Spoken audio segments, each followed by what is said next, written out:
ഇപ്പോഴെല്ലാവരും വിളിച്ചോളാം കേട്ടോ.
നിങ്ങൾ എവിടെ എത്തിക്കുന്നത്?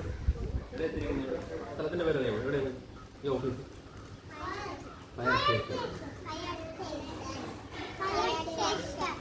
ഫയർ സ്റ്റേഷനിൽ ആരാ ജോലി ചെയ്യുന്നത്? ആരൊക്കെ വർക്ക് ചെയ്യുന്നത് ഫയർ സ്റ്റേഷനിൽ? പോലീസുകാരാണോ? ഫയർ ഫൈറ്റേഴ്സ് അല്ലേ? ഫയർ ഫൈറ്റേഴ്സ് അല്ലെങ്കിൽ ഫയർമാൻ അല്ലേ? ഫയർ ഫൈറ്റേഴ്സിനെ ഫയർമാൻ വർക്ക് ചെയ്യുന്ന കണ്ടിട്ടുണ്ടോ ആരെങ്കിലും എവിടെയെങ്കിലും? എങ്ങനെ എവിടെ കണ്ടിട്ടുണ്ടോ? പേര് തന്നോ? എവിടെ കണ്ടിട്ടുണ്ടോ? സിനിമയിൽ കണ്ടിട്ടുണ്ടോ? നേരത്തെ കണ്ടിട്ടുണ്ടോ? ഇഷ്ടമാണോ?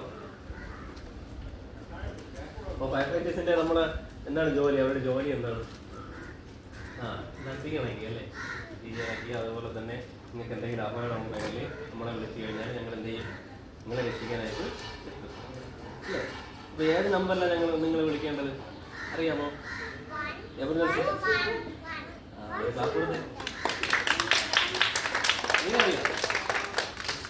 എങ്ങനെയാണ് ടീച്ചർ വിളിച്ചല്ലേ? 10 അല്ലേ? അപ്പോൾ എപ്പോഴൊന്നും വിളിക്കരുത് കേട്ടോ. അത് നമുക്ക് എന്തെങ്കിലും എമർജൻസി അല്ലെങ്കിൽ അപകടം വരുമ്പോൾ മാത്രമേ ഈ നമ്പറിൽ നമ്മൾ വിളിക്കാം കേട്ടോ. അതിൽ വിളിച്ചു കഴിഞ്ഞാൽ ഞങ്ങൾ ഇവിടുന്ന് ഫോൺ എടുക്കും. ആരാണ് സംസാരിക്കുന്നത് ചോദിക്കും. എന്താണ് നിങ്ങളെ കോൺടാക്ട് ചെയ്യാനുള്ള നമ്പർ ചോദിക്കും. നിങ്ങളെ പേര് ചോദിക്കും. എന്താണ് അപകടം എന്ന് ചോദിക്കും കേട്ടോ. അപ്പോൾ എന്തെങ്കിലും അപകടം ഉണ്ടെങ്കിൽ മാത്രമേ വെറുതെ വിളിക്കരുത് കേട്ടോ. കാരണം ആവശ്യക്കാർ ഒരുപാട് പേര് ഈ നമ്പറിൽ വിളിക്കുന്നുണ്ട്. അവർക്കൊക്കെ കിട്ടും. പിന്നെ വേറെ എന്താ നിങ്ങൾക്ക് ഇതിനെപ്പറ്റി അറിയാനുള്ള എന്തൊക്കെ കാര്യങ്ങൾ അറിയണം? വണ്ടിയെക്കുറിച്ച് അറിയണോ? എന്താണ് ഫയർ ടെൻഡർ? ഫയർ ടെൻഡർ കേട്ടോ.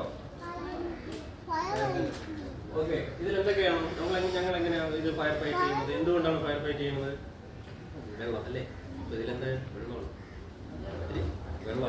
തീയുള്ള സമയത്ത് നമ്മൾ എന്ത് ചെയ്യും? തീ അടയ്ക്കാൻ വേണ്ടിയിട്ടില്ല വെള്ളം ഉപയോഗിക്കും. പിന്നെ ഫയർ എക്സ്റ്റിംഗ്വിഷേഴ്സ് കണ്ടിട്ടുണ്ടോ നിങ്ങൾ? കണ്ടിട്ടുണ്ടോ? സ്കൂളിലുണ്ടോ എക്സ്റ്റിംഗ്വിഷർ? ഉണ്ടോ? ഉണ്ട്. എന്താ കളർ അതിൻ്റെ? അതിൻ്റെ കളർ എന്താ?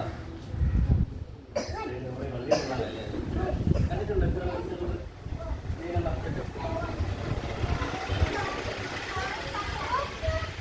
കണ്ടോ? ഇത് നിങ്ങൾ സ്കൂളിലേക്ക് കൊണ്ടുവന്ന് നിങ്ങൾ പോകുന്ന സ്ഥാപനങ്ങളിൽ ഹോസ്പിറ്റലിലൊക്കെ പോകുമ്പോൾ ഇതൊക്കെ അവിടെ ഇരിക്കുമ്പോൾ നിങ്ങൾ ശ്രദ്ധിക്കണം. എന്താ ഇതിൻ്റെ ഉപയോഗം അറിയാമോ? ഇതിൻ്റെ ഉപയോഗം എന്ന് പറയുമ്പോൾ നമുക്ക് ഇപ്പോൾ ഒരു തീ പിടുത്തം, ഈ ബെഞ്ചിലൊന്ന് തീ പിടിച്ചു, നമ്മൾ ഇതിവിടെ അടുത്തിരിക്കണമെങ്കിൽ നമ്മൾ ഇത് ഉപയോഗിച്ചുകൊണ്ട് ആ തീ അപ്പോൾ തന്നെ നമുക്ക് കിടത്താൻ കഴിയും. പിന്നെ ഫയർ എക്സ്റ്റിംഗ്വിഷർ എന്ന് പറയും.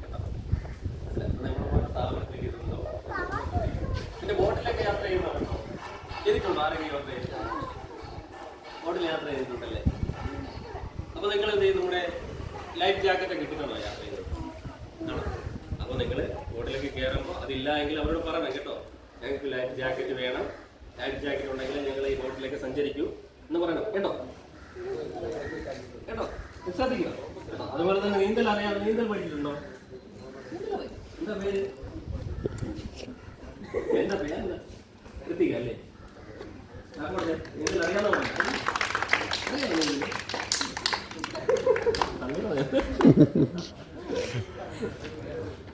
നീന്തലൊക്കെ അറിയാമെങ്കിൽ മാത്രമേ നമ്മുടെ വെള്ളത്തിലേക്ക് ഇറങ്ങാൻ കേട്ടോ. അല്ലാതെ ഓടിക്കുന്ന വെള്ളത്തിൽ തന്നെ ഇറങ്ങരുത് കേട്ടോ. അപകടങ്ങളുണ്ടാവും. അപ്പം നീന്തലൊക്കെ പഠിക്കണം കേട്ടോ. കുറച്ചുകൂടെ ആയിട്ട് നിങ്ങൾ നീന്തലൊക്കെ പഠിക്കണം, നീന്തൽ പഠിക്കണം. പിന്നെ എന്തെങ്കിലും സംശയങ്ങളുണ്ടോ? എന്തെങ്കിലും ചോദിക്കാറുണ്ടോ? ഒരു ഫയർ ഫൈറ്ററോട് എന്താ ചോദിക്കാറുള്ളത്? എന്തെങ്കിലും ചോദിക്കാറുണ്ടോ? വെള്ളത്തിൻ്റെ അടിയിൽ പോയി നീന്താണ്. നീന്തൽ പഠിച്ചിട്ട് വെള്ളത്തിലായോ കേട്ടോ. കുട്ടികളോടൊപ്പമാണ് നീന്തലൊക്കെ പഠിപ്പിച്ചിരുന്നത്. സ്വിമ്മിംഗ് പൂളൊക്കെ ഇഷ്ടം പോലെ ഇല്ലേ കേട്ടോ.